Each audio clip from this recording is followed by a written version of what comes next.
प्रवेश परीक्षा में पूछायेला प्रश्नों। पहलो प्रश्न, 61/10,000 ने दशांश रूप में केवी रीते लखी शकाय? तो आपने खबर है कि नीचे एटले के छेद में केटली वेल्यू आपेली है कि 10,000, तो कि 10,000 में केटला जीरो है? तो 1 2 3 और 4 जीरो है, एटले के 4 अंको पछी दशक चिन्ह आपणे मूकवानुं। अहीं तो 2 ज अंको आपेला है, तो 61 आपणे लखीए, बाकीना छे आपणे जीरो मूकीए, तो 1 2 3 અને 4 અંકો પછી દશાંશ ચિહ્ન અને 0 0.0061 આપણો સાચો જવાબ। ચાલો આપણે ટીક કરીશું 0.0061। હવે તમને દશાંશ રૂપમાં છે એ ફેરવતા આવડી ગયું છે। બીજો દાખલો, 7 ગુણ્યા 4 છેદમાં 10 વત્તા 9 છેદમાં 100 વત્તા 8 છેદમાં 1000 નું સમતુલ્ય दशमलव है। तो अति सूक्ष्म रूप समतुल्य अति सूक्ष्म रूप आपणे शोधवानुं छे। એટલે પહેલા આપણે એનો લસા લેશું। અગાઉ આપણે આવો દાખલો આવી ગયો છે, એના જેવો જ છે, ખાલી રકમમાં ફેરફાર છે। આ જ સ્વાધ્યાયમાં દાખલો આપેલો છે। ચલો જોઈએ, જુઓ તો આવા જ્યારે દાખલા આવે ત્યારે મેં તમને અગાઉ કીધું છે આપણે લસા પહેલા લઈ લઈએ। કેટલો? તો કે 1000। केम 1000? छेद में सौथी मोटी संख्या 1000 है। चलो 7 नीचे कहीं छेद नहीं, एटले 7 नो गुणाकार है 7,000 साथे, एटले 7,000 वत्ता 4 नी छेद में 10 है, तो 1000 सुधी पहोंचवा माटे आपणे 100 वडे एने गुणवा पड़े, तो 4 ने पण 100 वडे गुणो, 100 चौक 400 वत्ता केटला आवशे? तो के 90। शुं काम? कारण के 100 तो छेद में आपेला छे, एनो 10 साथे ज गुणाकार करवानो, अने अहींया आपणे कोईपण जातनो गुणाकार करवानो नथी, कारण के नीचे 1000 आपेला छे। हवे आ बधानो सरवाळो आपणे करवानो नहीं, डायरेक्ट छे ई तमारे सरवाळो छे ई मौखिक रीते पण तमे करी शको। 7 4 9 અને 8, 7 4 9 અને 8 ના છેદમાં 1000। ચાલો તો હવે જોઈએ, તો કે 1 2 3, તો કે 1 2 3 આંકડા પછી પોઈન્ટ આવશે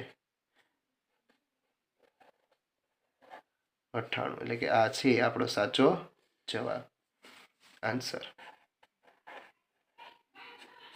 ચાલો રેડી, ફરી વાર દાખલો સમજીએ। આવો જ્યારે દાખલો જ્યારે આવે રકમમાં છે ખાલી ફેરફાર આવશે, બાકી છેદમાં છે 10 100 અને 1000 જ હશે। ત્યારે તમારે 1000નો લસા લઈ લેવાનો, 1000નો લસા લઈને જ્યાં 1000 નથી ત્યાંને 1000 વડે તેને ગુણવાના। અહીંયા 10 છે માટે 100 વડે ગુણ્યો, અહીંયા 100 છે માટે એને 10 વડે ગુણો, અહીંયા 1000 છે એ 1 વડે ગુણો, અને 1 પણ નથી એટલે એને 7 ને આપણે 1000 વડે ગુણ્યા, અને પછી છે એ આપણે એનું સાદું રૂપ આપીશું।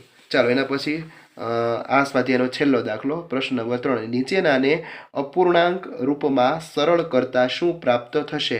અહીં તમને છે એક અપૂર્ણાંક આપેલો છે। ચાલો જોઈએ, ચાલો તો હવે આ બંનેનો પહેલા સરવાળો આપણે કરીએ। કોનો સરવાળો? તો કે -1.25 વત્તા 4.75 નો સરવાળો કરીએ તો કે 2.75 આપણે એમને રહેવા દઈએ, 2.75।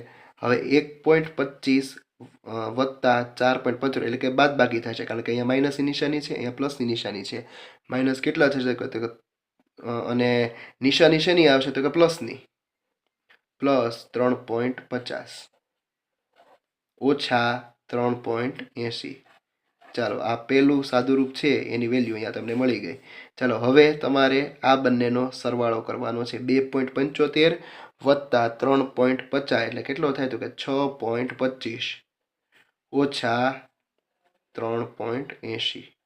ચાલો હવે આનું સાદુરૂપ છે એ પૂરું થઈ ગયું। હવે 6.25 ઓછા 3.80 તમારે કરવાના, તો કેટલા તમને મળે? તો કે 2.45, 2.45। ચાલો 2.45 આપણો જવાબ, પણ અહીં 2.45 તો આપેલા જ નથી, એને તમારે અહીં મિશ્ર સંખ્યામાં આપેલા છે। તો હવે દશાંશ ચિહ્ન આમાં આપણે દૂર કરીએ, દશાંશ ચિહ્ન દૂર કરીએ એટલે કેટલા આવે? તો કે 245 છેદમાં 100, તો અપૂર્ણાંક થયો। તો અપૂર્ણાંકમાં પણ નથી, તો હજી આને મિશ્ર સંખ્યામાં આપણે ફેરવીએ। મિશ્ર સંખ્યામાં તમે ફેરવો તો કે 100 દુ 200 અને 45 એવી પણ વેલ્યુ છે નહીં, તો આપણે જોઈએ 200 દુ 200 એમાં કેટલા નાખવાના? તો કે 45, આવી વેલ્યુ અહીં છે નહીં, તો હવે 2 એમને રહેવા દઈએ, 45 છેદમાં 100 છે એને આપણે હજી અતિ સૂક્ષ્મ રૂપ આપણે આપીએ.